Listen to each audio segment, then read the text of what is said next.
Yes. Do you see the opening? Yes, it's showing Palomar radio control flyers, ground school, batteries, and chargers. That's what we want. Okay. And you guys can still hear me, right? Yep. Okay, so here we go. All right, finally we got it. Next screen, you should see a whole bunch of batteries, yes? Yes. Okay, here we go. Now we're ready to go. All right, so I want to talk about the old days of battery management and what used to be out there before we all got into the LiPos and things like that. Early stages out there, some of you might have been flying with these type of batteries too, the old NiCad batteries. How many, by just a shout out, how many guys used to fly NiCad batteries? Nobody. Okay, so what happened was the NiCads really have gone out of favor, and it's hard to find them anymore for a couple of reasons. First of all, they were a pain in the rear to be able to cycle because you had to go from fully charged until fully deleted every time that you wanted to fly. You couldn't do it anywhere in between. And the nickel and the cadmium inside those batteries was always dangerous for the environment. You had to dispose of them in a particular way.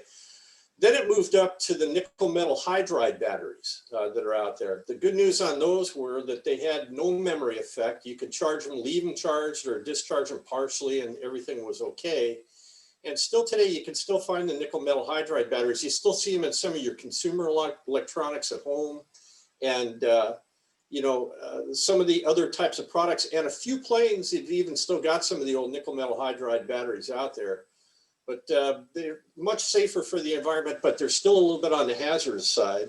And the problem was the ability for them to retain a high charge and deliver a lot of power to the airplanes or other types of toys or electronic equipment that was out there before was very, very difficult to manage out there.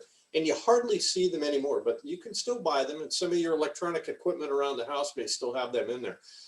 They're notably still used a lot in the wireless phones that you might have in the house, not the cell phones like you have, but inside the house, you'll find that the nickel metal hydrides are noticed.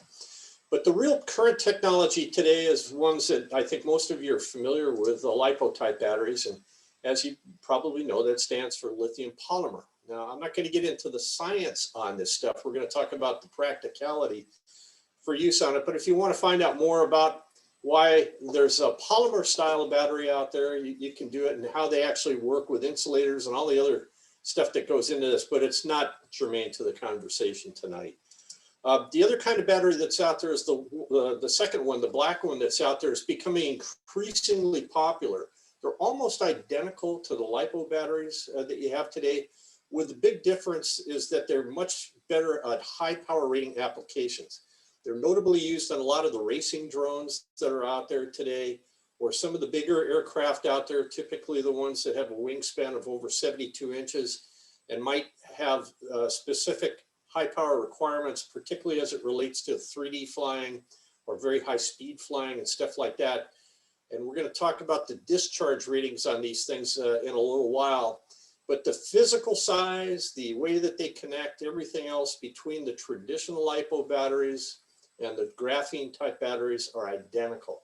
The way that you charge them, the way that you use them are exactly the same. The only difference is that the ability to deliver more peak power is out there on the graphene batteries, okay?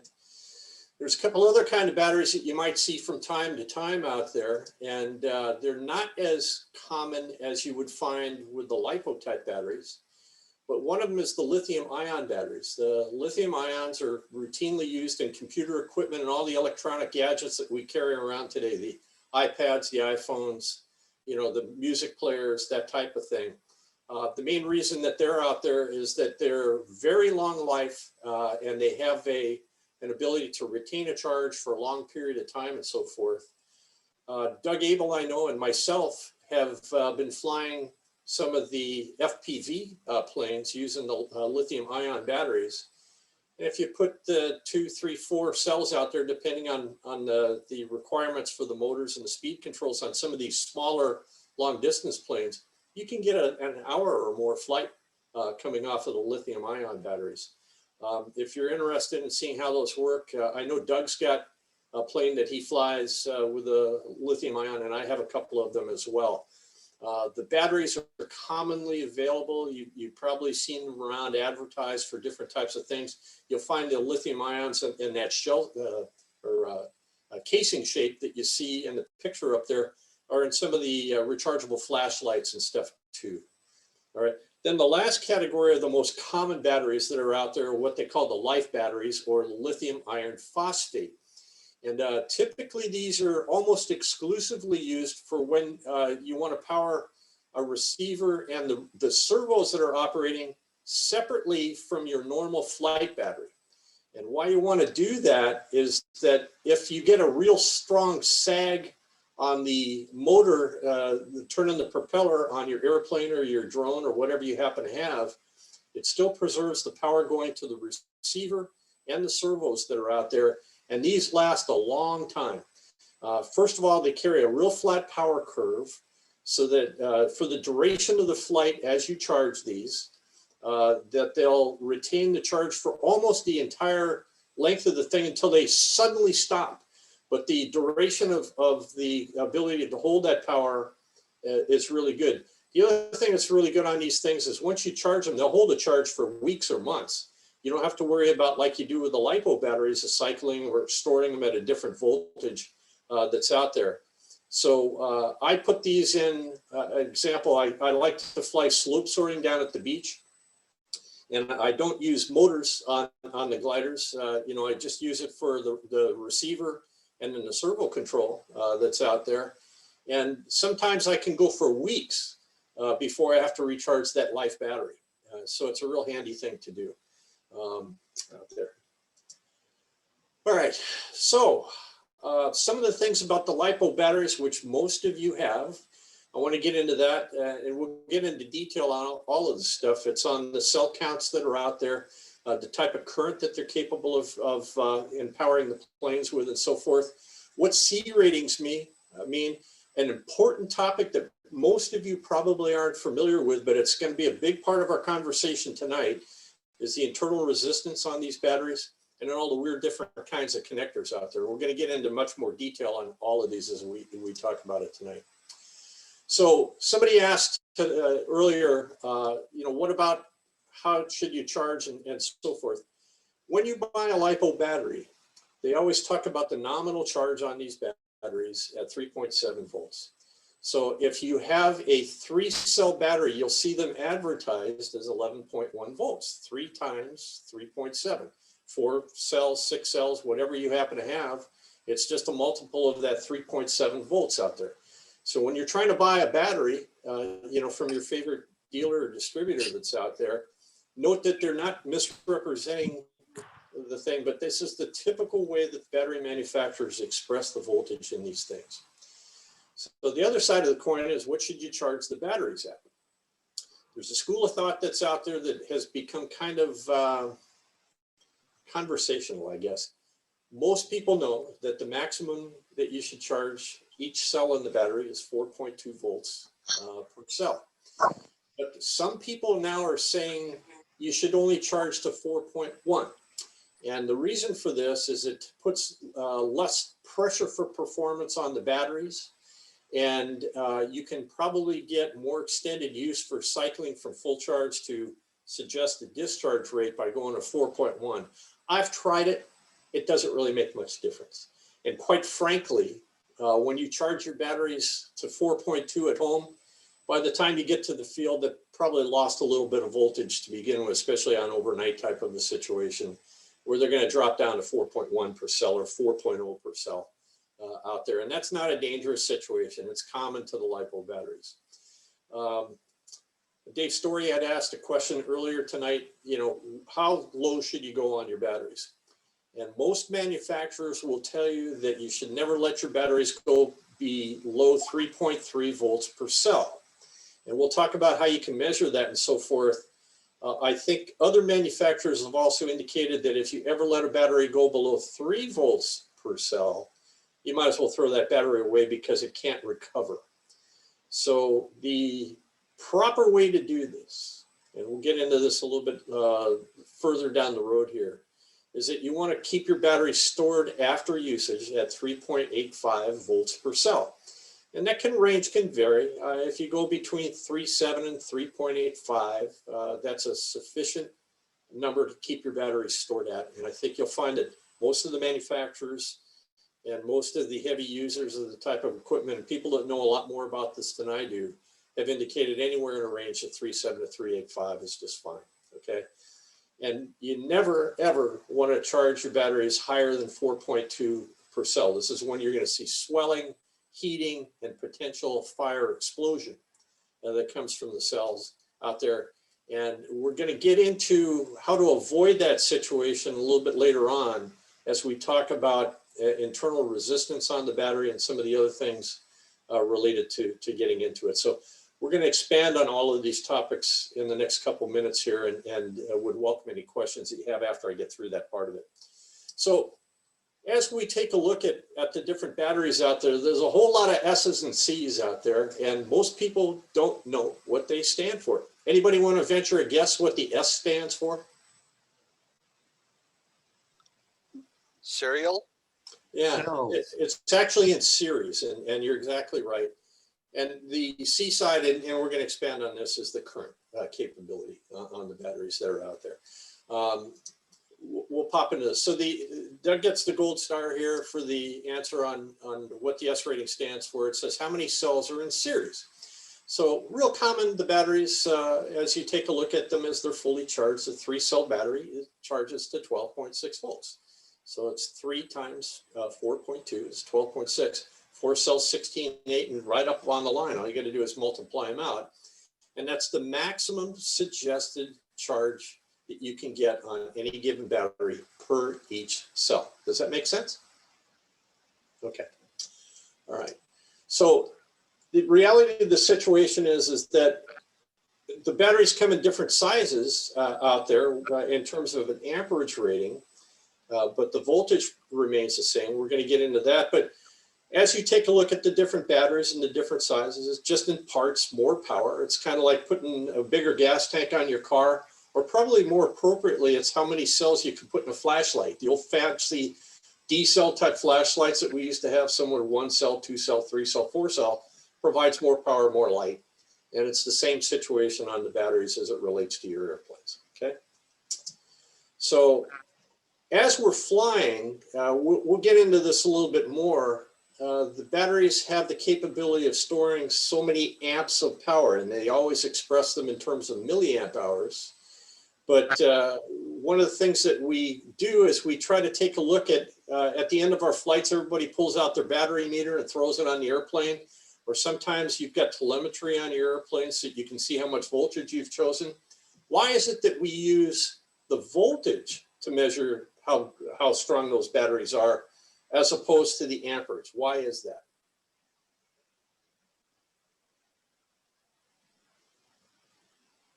The answer is that it requires extra equipment on your airplane to be able to measure the current, okay?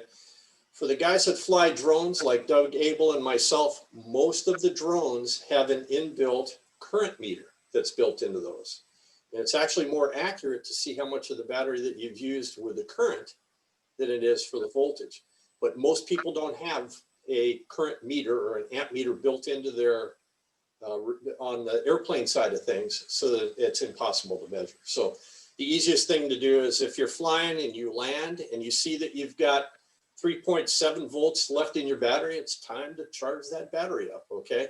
And if you land and you see that you've got 3.9 volts in it, fly a little bit longer.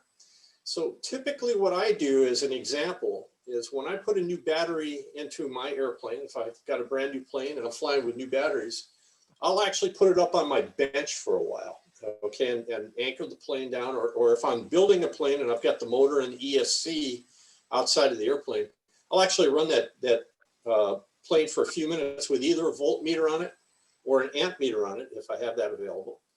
And I can watch how long that it takes for the battery voltage to drop down to roughly 3.85 volts. So then you can set your timer on your transmitter to remind you that it's time to come in. So it's the easiest thing to do in the short term is just to measure it on the voltage, but it is much more accurate on the amperage or the current meters that you can put on some of the equipment. I have one of my big gliders that I've got out there. I actually have the ability to read how many amps I've drawn off of that particular battery. And with the gliders, it's not so critical because you're not going to stay up there for an hour, but you know, you need to know how much power you have so you can return safely to land, type of a thing. So any questions on the S side of things or the voltage side? Okay. So the C ratings is the opposite side of what we were just talking about. It stands for discharge rating. And that's how much current that the batteries can impart to the drivetrain, if you will, on the aircraft that you're flying or any other device that happens to be using a LiPo battery. So the reality of the situation is that you've probably seen some of the batteries that are out there rated at 20C, 40C, 75C, 90C, and stuff like that. Typically, the batteries are almost the same size, but what you're going to find is that they can impart much more power to the drivetrain that you have for a longer period of time. It's as simple as that. So some examples on this thing is that most of the batteries today are talking about milliampere hours or milliamps. And, you know, the most common battery that's out there, everybody's got some in their toolbox out there, the 2200 milliamp hour batteries, right? So when you really do the math on that, if it was a 2200 milliamp hour battery, it's really 2.2 amps that battery has the capability of putting out at any time, except when you find out more about the C rating. So on a C rating on any of the battery packs, I'm just going to arbitrarily choose a 2000 milliampere hour pack at 20C. So what this says is if you do the math on this, 20C times 2000 milliampere hours or 2 amps, and it works out to be 40 amps. What does that mean? It means that maximum draw of whatever that you have connected to your airplane, the bigger the motor and so forth, you could actually put out a maximum at any given moment in a non-sustainable mode. And again, that's the key on this, but at a peak performance situation, full throttle, full climb type of situation, that battery pack can put out 40 amps, okay? And if you take a look at the motor ratings out there, you're going to see what the amp draw are on, and the watts, which we'll talk about a little bit later, that will tell you how much you can do. But conversely, the same battery pack, the 2000 milliampere hour battery pack and a 40C rating, using the same math as we did in the previous example, would say that you could actually draw 80 amps from it. So for those guys that are out there hovering and flying 3D maneuvers and doing some really bigger planes that require a lot of power to get them off the ground and stuff like that, you would certainly want to go to a higher C rating pack than you would with a lighter user plane. You know, some of you guys have built there was a question? Okay. Some of you guys have built some of the planes from Flight Test made out of the Dollar Tree foam board stuff. Those things don't require much because they're so light. And a 20C pack will easily do those. You put James Delisio out on the line flying his wild 3D stuff where he's doing these great hover maneuvers and stuff, and Chris Avellino and Armstrong and some of those guys, you better believe that they've got some bigger packs out there.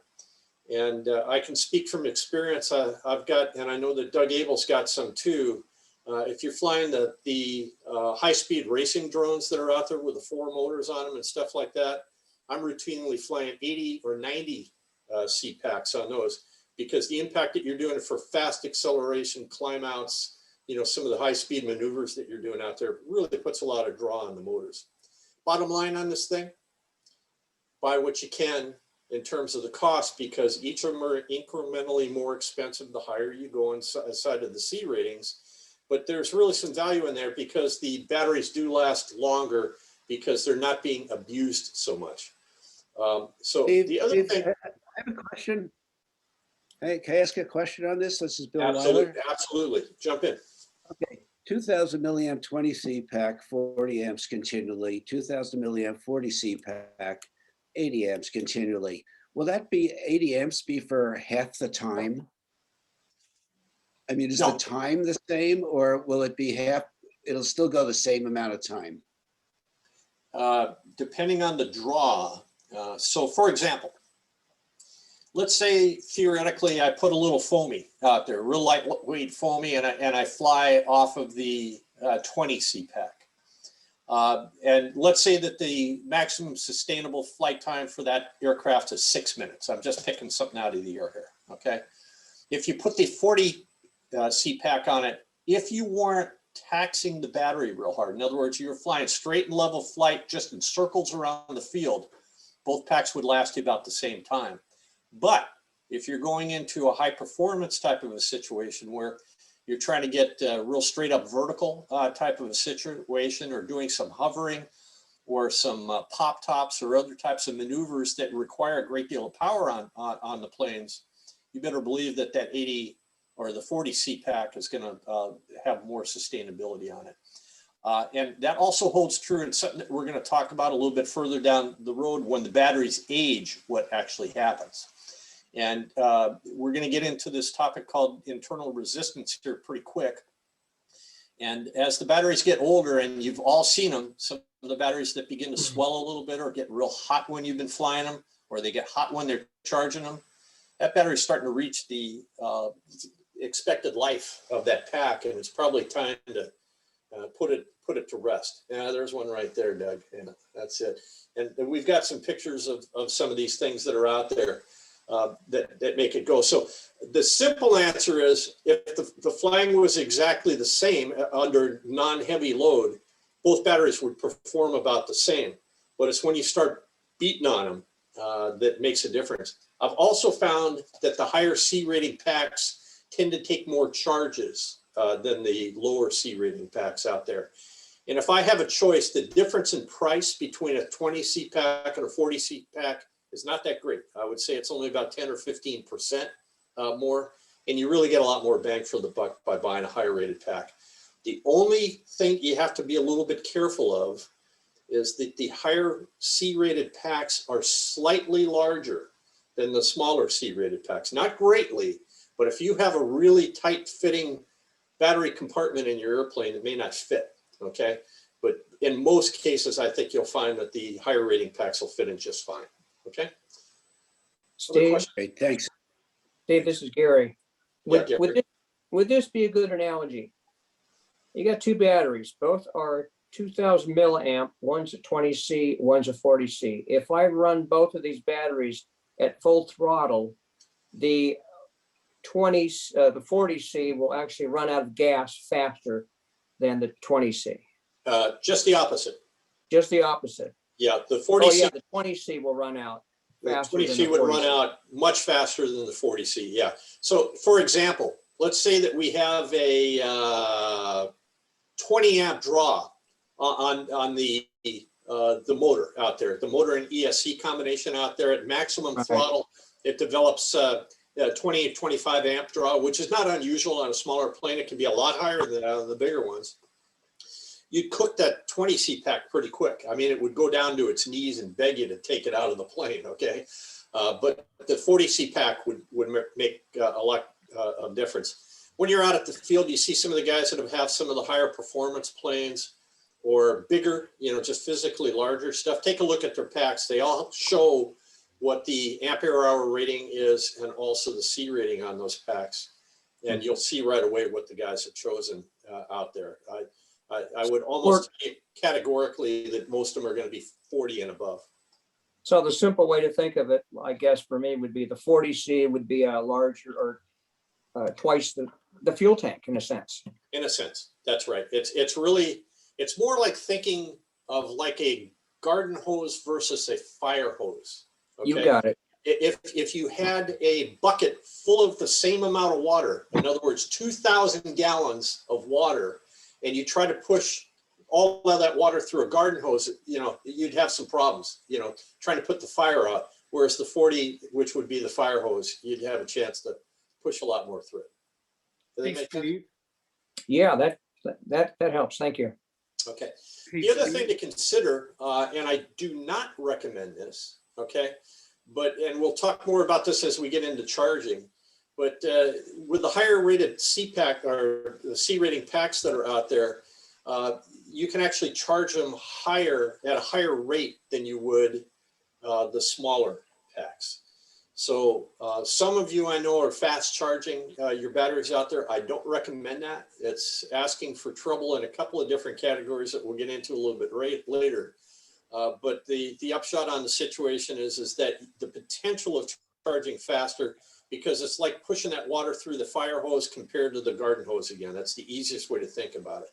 So the higher rated packs, you can charge them at a higher rate. Okay, does this make sense? Yeah. Okay, continuing on. So how many people here, I can't see you all at the same time, but is there anybody here that is familiar with internal resistance and how you measure that or what that's all about? I have a little bit of knowledge on it. Okay, I'm telling you now that this is one of the most important things to watch out for on your batteries. And I'm going to spend a little bit of time on that. And most people are not familiar with it, nor do they have the equipment with which to measure the internal resistance on these packs. And I'll walk you through how to take a look at this and make it happen. What this really designates is the level of difficulty a battery has to deliver power through each and every one of the cells that are out there, okay? And what I mean by this, and we'll get into this a little bit further, is if you have a weak cell, let's say you have a 4-cell pack, and 3 of the cells are in really good shape, have an extremely low internal resistance, and one of the ones that are out there is not passing the current through very well because it has high internal resistance. It takes down the entire battery pack to the least common denominator that's out there, all right? So it's like thinking about running a relay race where you have 4 guys on the track and they're handing off to each other. The fastest you can go is the slowest guy in the race, right, to complete. Because when the handoff comes, no matter what you do, no matter the speed of the fastest runner you have, when you hand off to the slowest guy, it's going to affect the entire performance of the race. That's what internal resistance is about. So the catch is, it's never shown on any of the battery labeling out there. You don't know what the internal resistance per cells are, but I'm going to show you how you can get to that. It's not hard to do. And each battery that you have out there, the internal resistance changes over time with every battery and not at a consistent rate. If you have a 2, 3, 4, 6 cell battery, it doesn't matter how many cells it has, each of those cells ages at a different rate.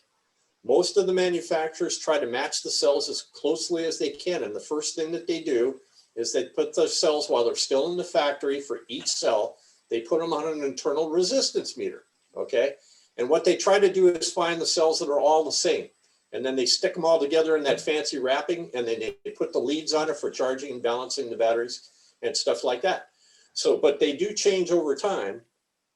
And the higher the internal resistance, the more difficult it is to get to the needed power that you have out there, because the worst cell in that pack is going to be the one that's causing the trouble.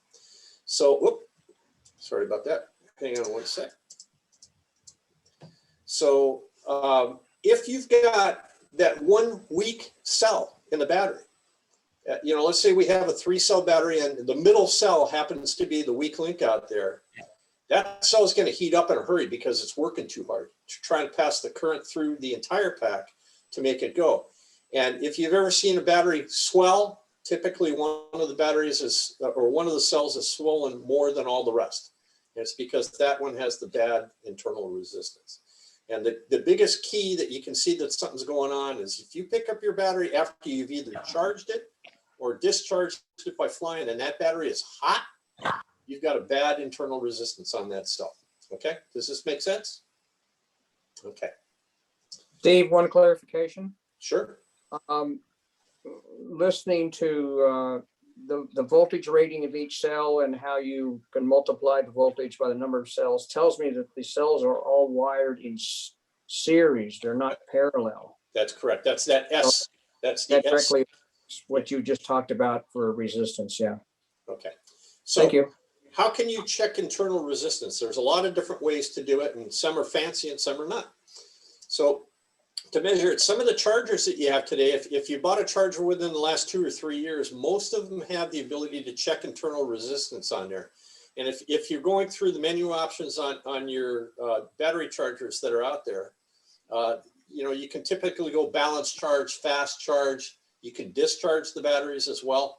It's not unusual to have on the more modern battery chargers out there, the ability to check internal resistance, okay? Then you can also buy a separate meter, and the two that you see pictured here, I actually have both of these.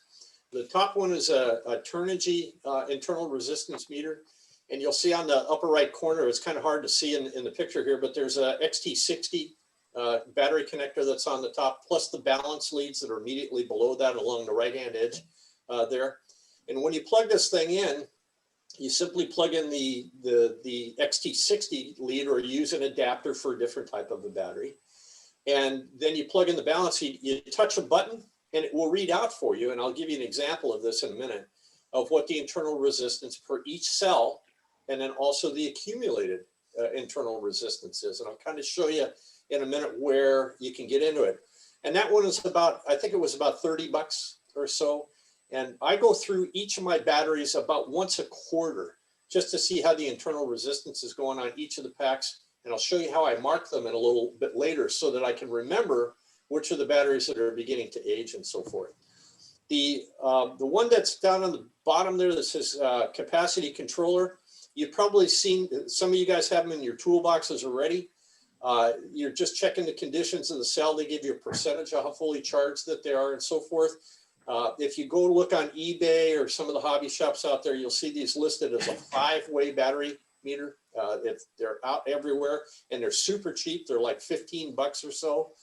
And to be able to get to the internal resistance on this is a little bit of a trick to get to it. It's a series of button pushes, but they do work and they're quite accurate. I've measured the internal resistance on some of my packs between my charger that has the capability to do the internal resistance, the Turnigy one that you see at the top, and this little cheap one, and they're all pretty close to each other, enough that it'll help you to understand what's out there, all right? So when we get it, here's a little bit technical for you, is the internal resistance is expressed in milliohms, and you'll see it expressed like the text that I've got there. And if you get an internal resistance that's really over 10 per cell, not the cumulative, but each cell, it's time to consider putting that battery out to pasture because you're going to get into these problems with sustained power delivery and potentially a fire, okay? Because of the resistance is so high on one of those cells or more that it just doesn't conduct the current through that battery as it should. So the bottom line on the thing is a pack with a higher internal resistance will deliver proportionally less performance. The voltage will seem the same. In other words, you'll get 4.2 volts on a full charge, even on one that's got poor internal resistance. But what it means is it can't push it through to the airplane with enough authority to make sense. All right, you kind of get this a little bit?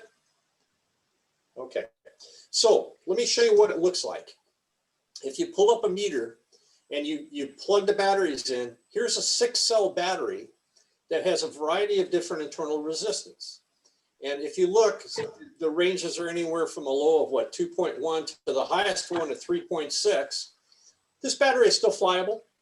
I don't think it's really a problem for it, but look at that first cell. It's almost double what the lowest one is.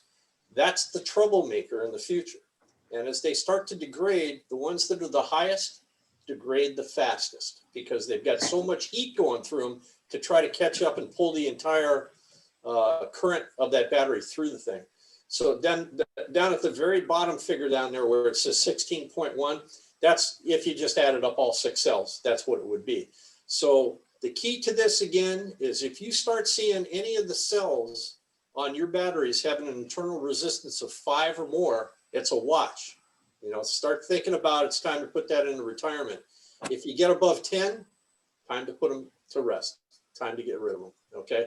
Because you're going to have a failure somewhere along the line. Either charging, you could get a fire, or your airplane will not perform as you expected it to. All right? Everybody got me? All right. So here's a little trick that I do. Here's an internal resistance meter hooked up to the batteries. And what I do as soon as I get a brand new pack from the manufacturer, and I mean a new one, right out of the box, I hook it up to the internal resistance meter and I write with a Sharpie right on the side of the battery what the internal resistance per cell is. and then I put it with a, put the magic marker on there, and then I put a piece of clear Scotch tape over it so it doesn't rub off, okay? And then I can come back in a month, a year, whenever, that I want to do to see what the internal resistance is, and I can see how much each cell has changed. So this is a brand new battery, very low internal resistance per cell. This battery's ready to fly, okay?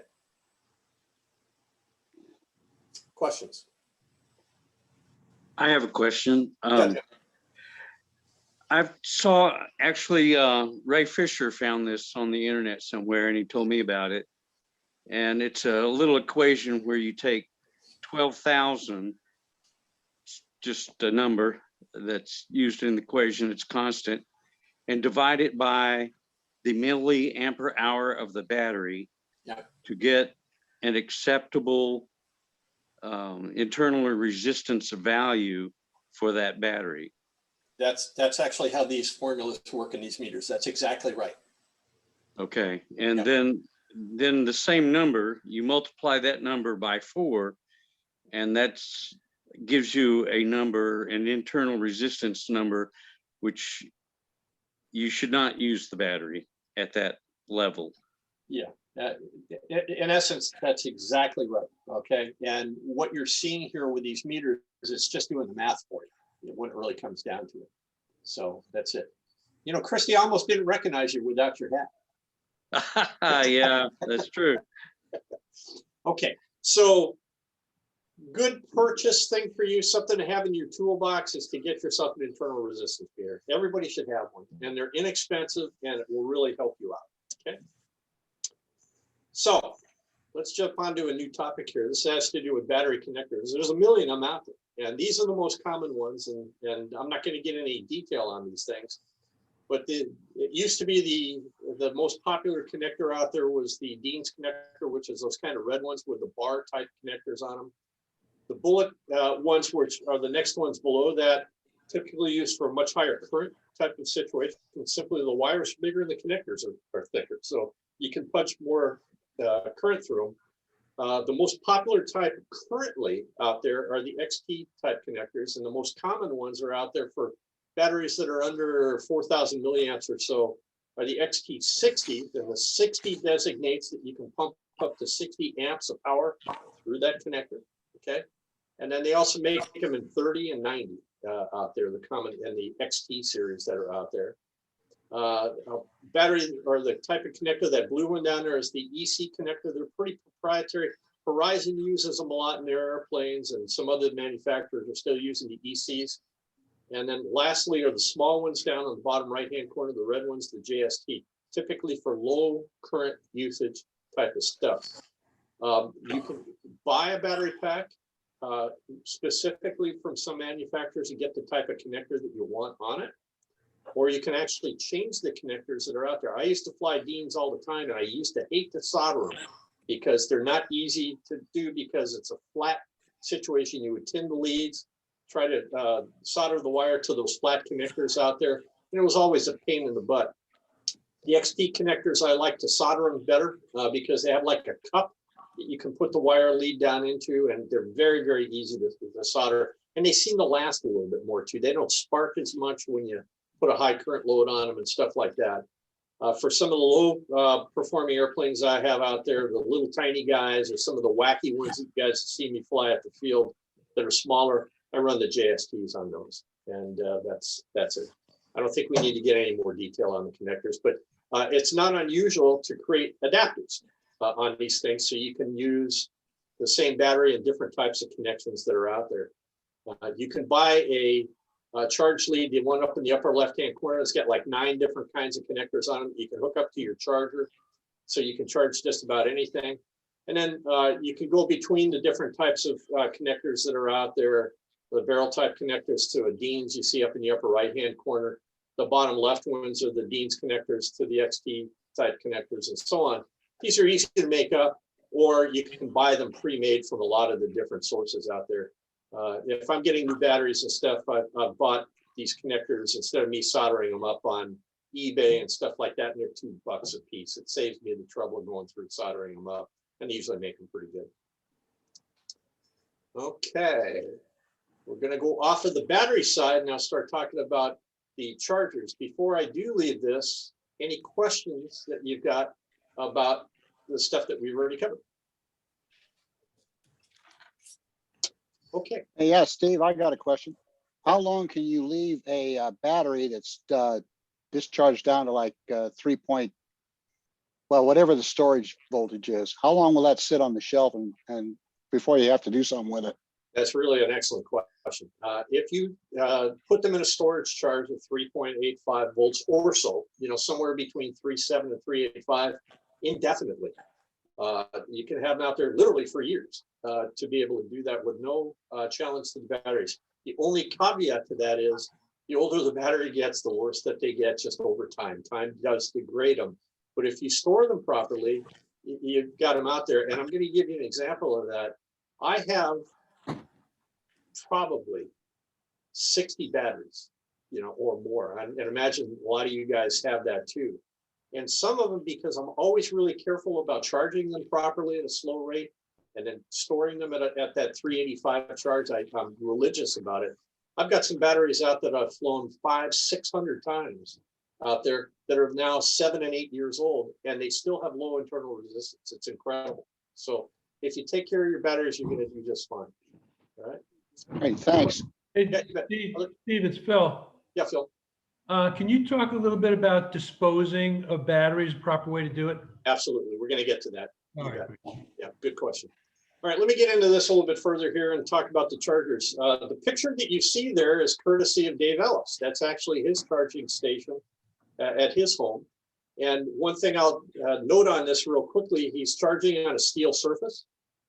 He's got one of the bat safes so that, if he does have a problem, he doesn't sit and watch it unattended, or he doesn't attend to the batteries, I should say. It'll contain any fire that's inside that box that has the lid on it. And then right above that, he's got a smoke alarm.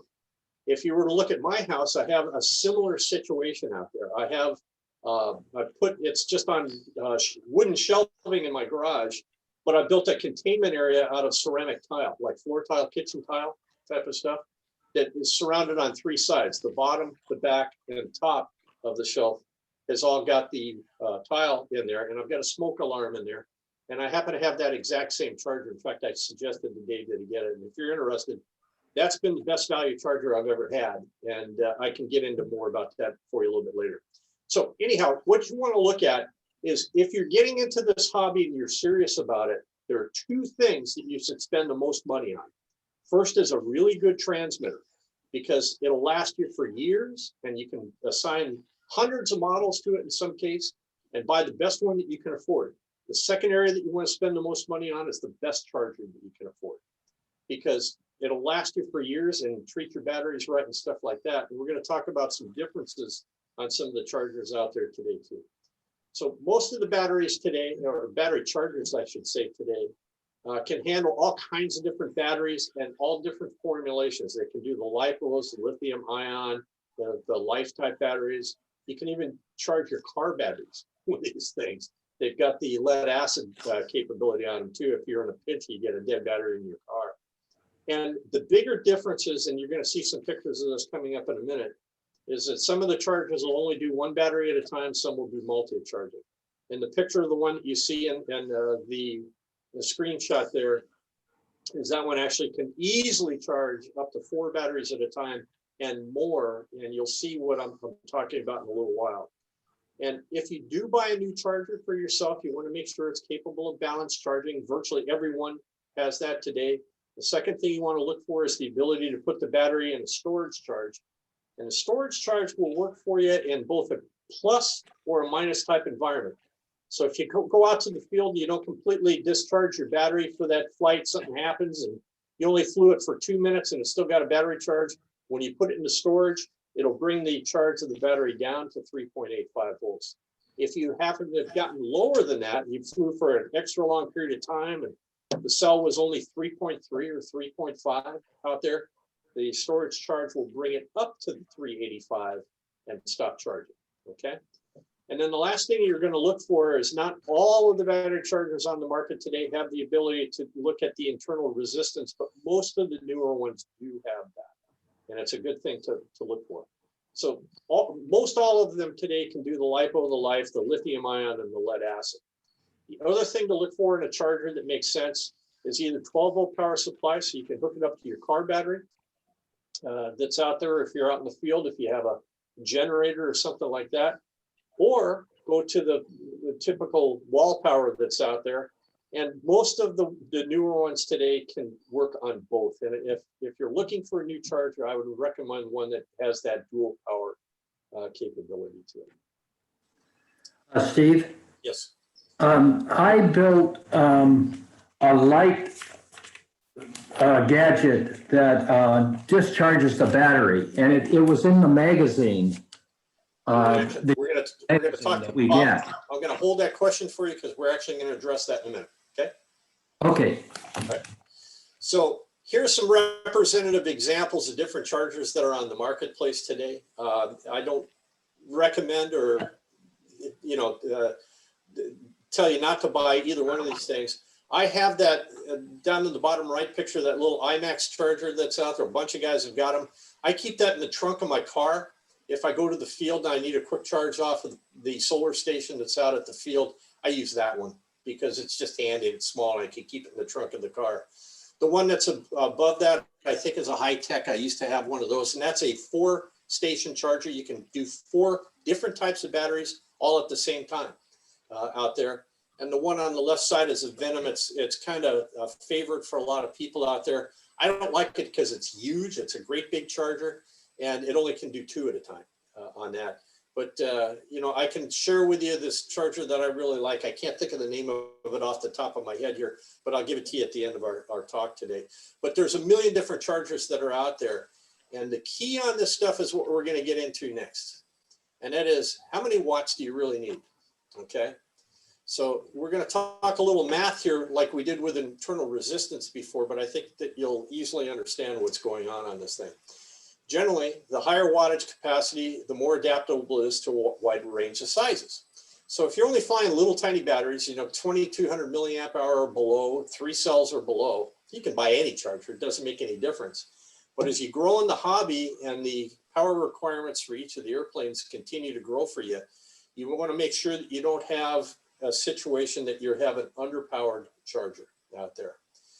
I had, as an example, back a few years ago, a very reputable brand. Everybody's familiar with High Tech out there. They make all kinds of equipment for the RC industry, and they're right here in Poway, California.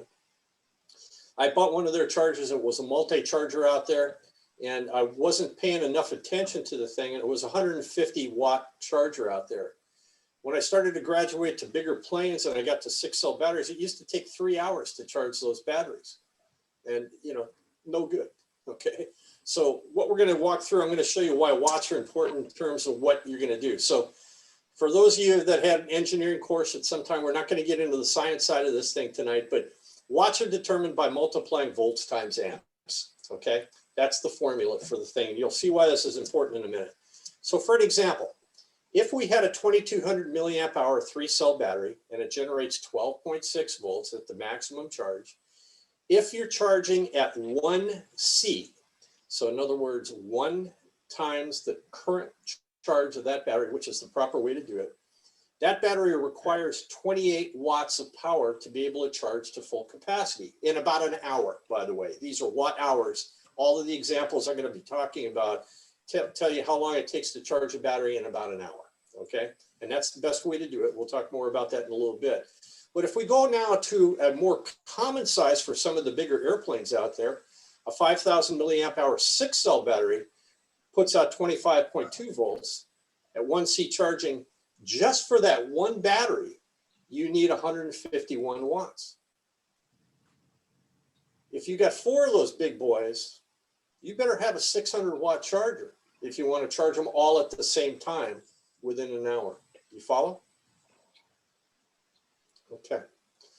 So the other thing that you're going to do is, if you have just a 1-port battery charger, you got to make sure that you have enough to charge the biggest battery at the highest wattage rate that you have within a short period of time. Otherwise, it can take you 3-4 hours to charge these things. They'll eventually charge up, but they take forever out there. So there's other cases where we might get into a situation that you can actually charge multiple batteries that you're going to see in a minute. My personal charger, it's the same one that I showed you in the picture that Dave Ellis has 4 channels for 4 different types of batteries. You can charge a 2200, a 5000. You can do a lithium ion. You can do a LiPo battery and all these other things. It doesn't matter. Each one is independent of the other. But each channel that I've got has got 100 watts on each channel that's out there. So using the math that we did before, you can see that even at a 400 watt charger, which this one is, it would take a little bit of time if I charged all my batteries at the same time. Does that make sense? Nod your head like this if it makes sense. Okay. All right, good. All right. The other thing that you can do, there is a shortcut that you can make happen that actually works out really well, is that you can buy these balance boards that are out there. And this particular one, you can buy them with all kinds of different connectors, or you can put your own adapters on these things. And if you were looking in my garage right now, you would see that on 3 of those XT60 connectors that are on top of this thing, I've also got some JST connectors. I've got some barrel connectors. I've got some EC5s plugged into these things so that I can plug in any kind of battery that I want into them and charge them all at the same time. But there's a catch, is that you have to make sure that if you're charging, for example, I could put in, let's say 3 1000 milliamp hour 20C batteries from the same manufacturer, okay, onto this thing. And as long as they're discharged at approximately the same rate, within about a half of, in other words, if we were in storage charge and it was 3.85, if I had some batteries that were at 3.85 volts per cell and had some that were 3.8 and some were 3.9, no problem. You can put them on this thing, they'll balance to each other, and then you can charge all 3 or 4 batteries at the same time. For the little batteries out there, 1000 milliamps or under, this is a great tool to be able to use. If you get to the bigger batteries, you're wasting time because the charger can't put out enough power to be able to do them all at once. The other caution on these is that if you're charging dissimilar batteries, either different manufacturers or a battery that was in storage at, let's say, 3.85 and another one was at 4.0 volts, you're going to have a big problem doing that. So make sure that if you're doing multiple batteries that they're all the same.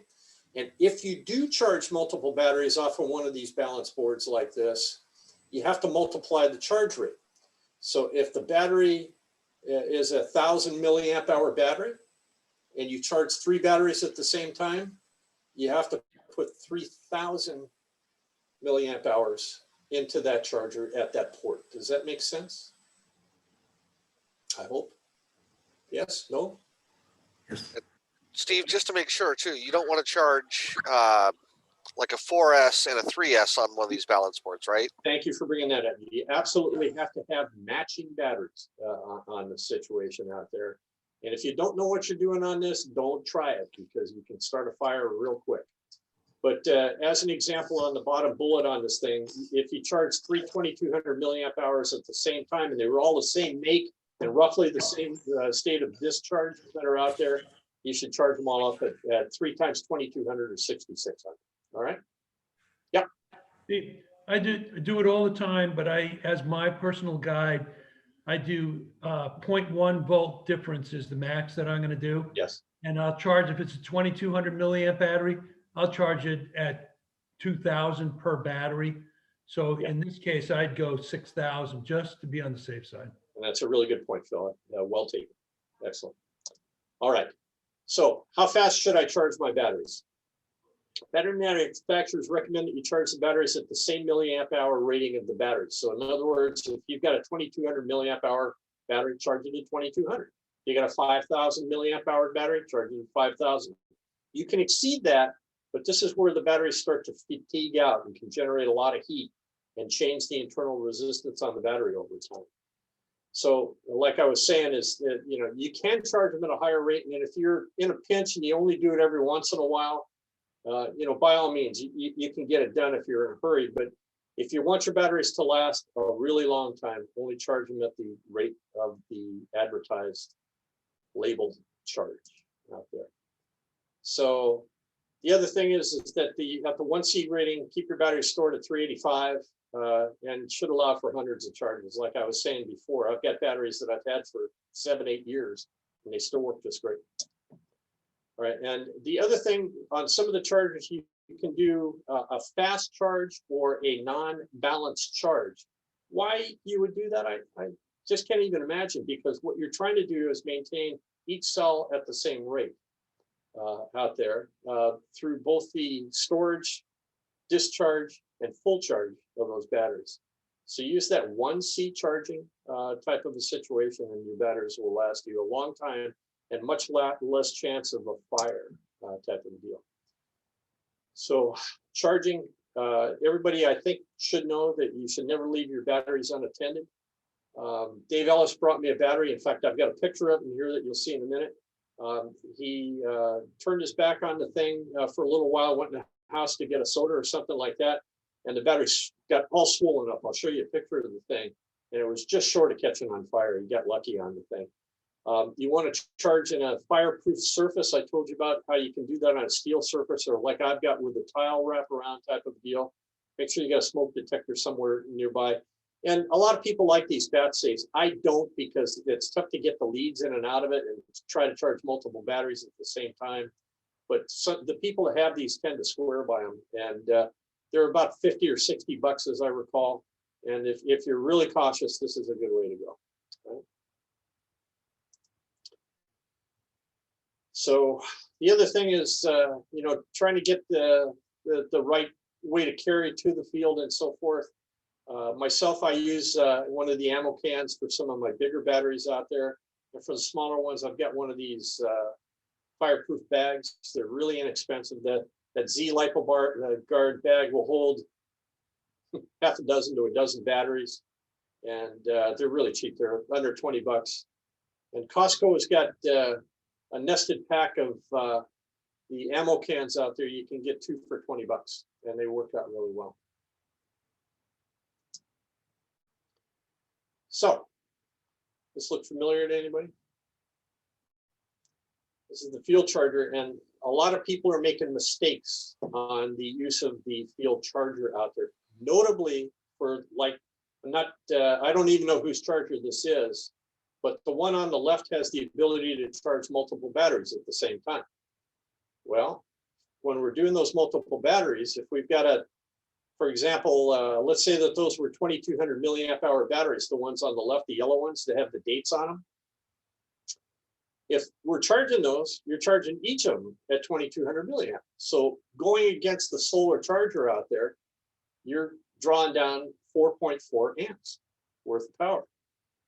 Not acceptable, because you're going to fry the thing. We've gone through 1 billion fuses on our field charger out there because people aren't paying attention to the maximum charge rate that's out there. Our good friend Steve Caron and Joe Villarreal built this beautiful charging station for us about 4 years ago, and it works just great until somebody blows a fuse. All right, and I'm going to do a little close up on the deal that's out there in a minute, but you got to make sure your batteries are charged at the proper rate based upon what you're going to see in the next slide out there for the maximum charge on the batteries. So if you're charging batteries that have more than 3 cells, you better believe that they're going to charge slower than you can do at home, because you can't put enough amperage against those batteries to make it go. If you're doing 4 cells or above, for some of you have the larger or more powerful airplanes, that field charger at the field, the solar one, isn't going to cut it for you. Okay, it's just going to take too long. It'll take you 2 hours or more to charge the batteries at the proper rate. So, and then the third thing on there is that you've got a multi-port charger. You got to watch the cumulative charge rate for each of the cells. Most people forget that. So, as an example, the last thing, if you're charging 200 milliamp hour batteries, the total charge is really 4,400 milliamp hours. And according to the chart that you're going to see, it's going to tell you that you shouldn't exceed 4,000 milliamp hours on that charger. So here's the chart that's at the field that probably nobody's seen before, or goes right past. So take a look. 3S battery, maximum charge rate for the cumulative batteries that you've got out there is only 4 amps. Okay. If you get up to 6, cell battery. Most of those are 4,000 milliamp hours and above, and it's only putting out 2 amps into that thing. 2 amps into 5 amps, 2.5 hours to charge that battery. So charge your big guys at home or charge them off of a gasoline powered, generator that you've got out there, hook them up to your car battery. But be aware, if you hook them up to your car battery, you're putting the big ones out there, you're going to suck down that car battery pretty fast too. All right. So the other thing to take a look at is this is a close-up of the panel at the field. And if you take a look on the left, it says if you connect your charger and there is no current displayed, don't charge. It means that something's blown up in there because somebody's abused the charger. And then on the right side, if you see that the voltage on this meter is less than 12 volts, don't charge. Why? Because the internal car batteries, we have these giant, I can't think of the manufacturer out there, but they're very high-end 12-volt batteries. They're sealed batteries. They're very expensive, and we have 2 of them inside of this thing. And it means that we've drawn that thing down too far, or we've hit several cloudy days at the field that's not charging those batteries. But if you take a look at the example I've got up there, you can probably see that the current state of charge on the batteries that particular day is 13.47 volts, which is just fine. Okay, so be careful out there. And if you watch the guys doing the multiple chargers, I'm constantly going out there pulling leads and trying to find out whose battery charger is that, and just remind them that you shouldn't be doing that. Most people don't know because they just haven't read the labeling out there. All right. So Phil, you were asking about discharging and storing, or somebody was. Let's get into that. There's a whole bunch of different ways to discharge your batteries. The easiest is to just fly your airplane to its storage limits. You get to know the timer on your aircraft and how long it takes you to fly it to get it down to 3.85 volts. That's the easiest thing in the world to do. The other thing to do is to get a battery discharger out there, and there's a couple of different ways you can do it. There's most of the battery chargers out there will also discharge or put into the storage charge type of thing. And I'm going to give you 2 examples of other types of dischargers out there, and one was in the AMA magazine this month. So you can look it up on how to make them. They're really easy to make. So let me just show you that. The one on the left, there's actually one that I have that I absolutely love. It's made by Sky RC. I have hooked up to this charger one of those balance boards that I showed you previously about charging, so that I can actually discharge multiple batteries at the same time if I choose to do so. The advantage of this particular discharger is that you can designate the cutoff voltage that you want to go to, so that it will stop at 3.85 per cell that's out there. And you can also assign how much current amp draw that you can have to discharge the batteries. So why this is advantageous, I can put a little dinky 500 milliamp hour battery that I put in my ultralight little planes out there and assign it to discharge at a proper rate and bring it down to that 385. And if I put on my giant batteries out there, some of the big 6 cells that I've got for some of the larger planes, I can crank up the amperage on this thing and discharge it over time so that it works out just right. And on the displays that you'll see that are not lit up there, it indicates how many volts that you want to have the cutoff voltage on and how many amps that you want to draw at the same time. The downside of that particular unit is expensive. That's about a $90 unit. But boy, I'll tell you, it works just great. And if you're anything like me, that sometimes you get out there and you just run out of time to fly and you're bringing back batteries from the field that are still fully charged or partially charged, that one's a really good answer for it. The one up in the upper right-hand corner is one that you can find on eBay. It does have a 385 cutoff voltage to it. Super cheap, 12 bucks or so on that deal. It's got a little heat sink and a little thermistor of some kind that's in that thing. You plug the thing in and battery will just discharge. The downside is you can't adjust the current on it. And it's at a very low discharge rate. It can take 2-3 hours for it to discharge, but you don't have to pay attention to it. When it gets done, it just shuts itself off and you're all set. The next one down there is the old homebrew. That's one I built years ago. And I have a couple of different types of batteries connectors on it. It's simply 4 automotive lights that you would have for tail lights, if you can still find them. Most of the cars have gone to LEDs now. But if you go down to your local Pep Boys or auto parts store, you can buy these things. Just hook them up in parallel so it draws a higher current rate on the thing. The catch on this, it's something you must do, is that you need to put a voltmeter on it. It can be any kind that you have. It could be that little multi one I showed you previously, or I carry these on every thing that I've got, those little cheap ones out there. And you can set the alarm to go off when it hits a certain voltage on the deal. But if you keep this plugged in and you don't pay attention to it, it'll draw that battery down to 0, and you might as well throw that pack away. So I would recommend, if you're into this hobby, to pick up one of those other two that are out there. And I highly recommend that Sky RC one that's out there for about $90. I use it all the time. All right, when it's time to go, that's the Dave Ellis battery that you see there that he handed me over the weekend. And you can see how they get puffy down in the bottom picture down there. Anytime a battery's puffing, what's happened is one or more of the cells have been abused. And the insulators can't keep the electrolyte that's inside these batteries contained properly, and they puff up. Every battery has the opportunity to puff a little bit, and it's still okay. If you run a battery hard on a flight and you come in and you take the battery out of your airplane at the end of the flight, you'll notice that the batteries get a little tiny bit of puffy, not much, but maybe 10% of the width of the battery. When they start looking like that one in the upper picture, it's gone for good. You know, that's it. When the batteries get hot, and I mean hot, not just warm to the touch, but I mean, you put your hands on it, you go, oh man, this thing's really hot.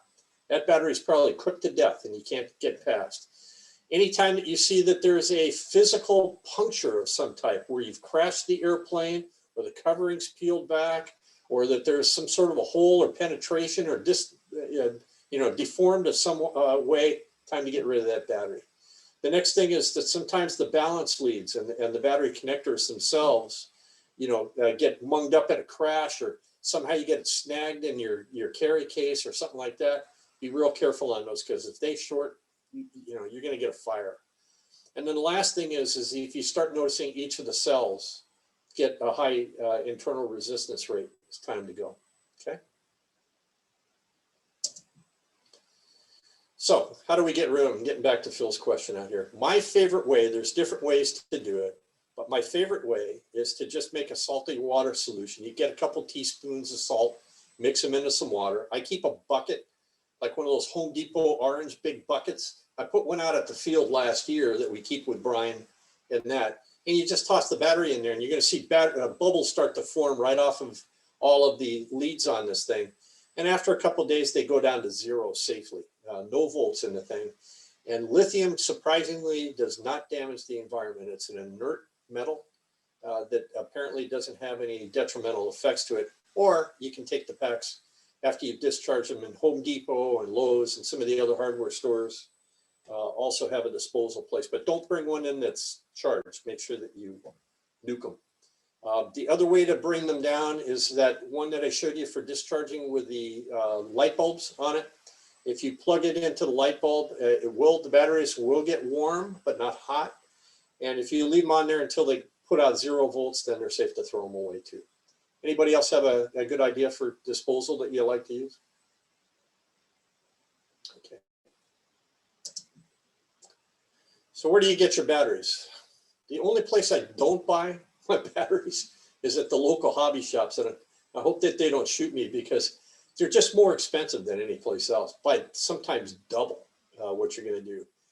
Every pilot that I've seen at the field that have been in hobby for a while has their own particular favorite brand of battery. Okay. And most of them today are really good out there. If you buy one of the brand names out there, like Hobby King's got their line of stuff, the Zippy batteries are good, the Glaciers, the Gen Aces, and so on. There's a bunch of them out there that you'll probably have some good luck with. Some of the manufacturers now are coming out with these smart batteries, notably Spectrum, that has, chips inside these things that will give you feedback for how much they're discharged while you're flying. They also have an ability to balance their cells better and stuff like that, but they're a lot more expensive. They're a good 30% more than others. I bought batteries off of eBay, Amazon. My favorite place to go is good old Hobby King. I get them from there, and I've had good success with them over the years. But there's a million different choices. But before you buy a battery from an unknown source, ask one of the guys at the field if they've had success with their batteries. And everybody's biased on or against particular brands out there. Sometimes I talk to the guys about about the Hobby King batteries. They give me all kinds of shit, but I've never had a problem with them. And as long as you take care of them, they're great. Okay, so we're coming to final glide here. First things, don't ever charge your batteries unattended. If one goes off, it's going to burn down your house. We had a member, Varley, do you remember who it was about a year ago that had their garage burned down? No, I don't recall his name. I don't, but at the end of your presentation here, I got a remark about voltage as you're flying. So, okay, that'd be great. Buy the highest wattage charger that you can afford. It's a good investment that should last you for years out there. And if you get one that's too low, you're going to be disappointed because it's going to take too long to charge your batteries. Always balance charge your batteries, and my recommendation is to only do it at that 1C rating. And what that means is if you got a 2200 milliamp hour battery, you charge it at 2200. If you got a 4000 milliamp hour battery, you charge it at 4000, and so on out there. And you'll find that it's the easiest on your batteries. That's what all the battery manufacturers recommend. Always discharge and store your batteries at 385 or so. This is not a critical number, but somewhere in that 3.7 to 385 range is a good range to store your batteries at. And then every quarter or so, check your internal resistance on those batteries, because it's the biggest telltale that you're starting to have some problems with your battery. And when you're at the field and using our solar charging station, don't exceed the battery ratings or charging on that. And then finally, dispose your batteries properly, is the right way to do it. We didn't used to allow disposing the batteries at the field, but since we put in the brine bucket out there, we haven't had any problems. And whoever the safety officer is at Jim will happily go out there and from time to time empty that bucket out and refill it with salt. Okay. So that's pretty much the story on batteries, and I'll go to your questions in a minute, but I wanted to give you a little preview of the class that's coming up in 2 weeks.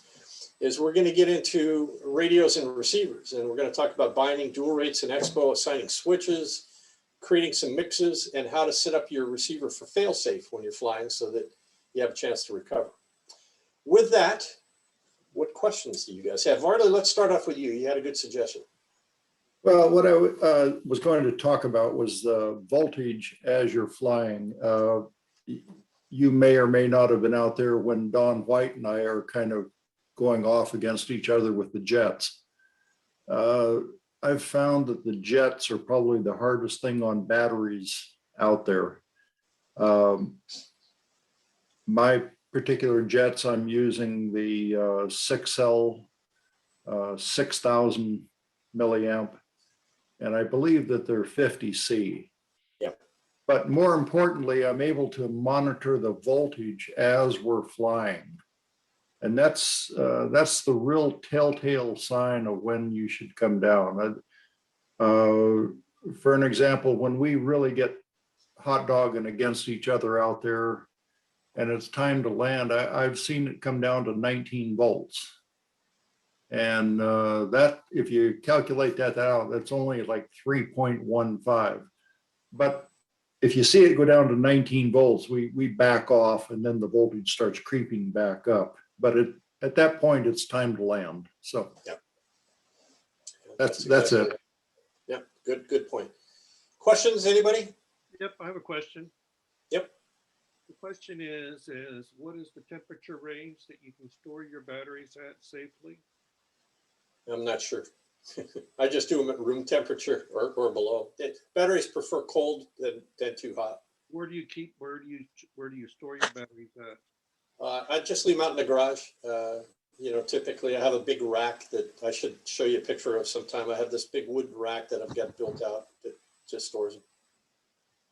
And the other comment that I have is that I think of a battery as a pool. The milliamps per hour are the gallons, and the volts are the depth or the pressure.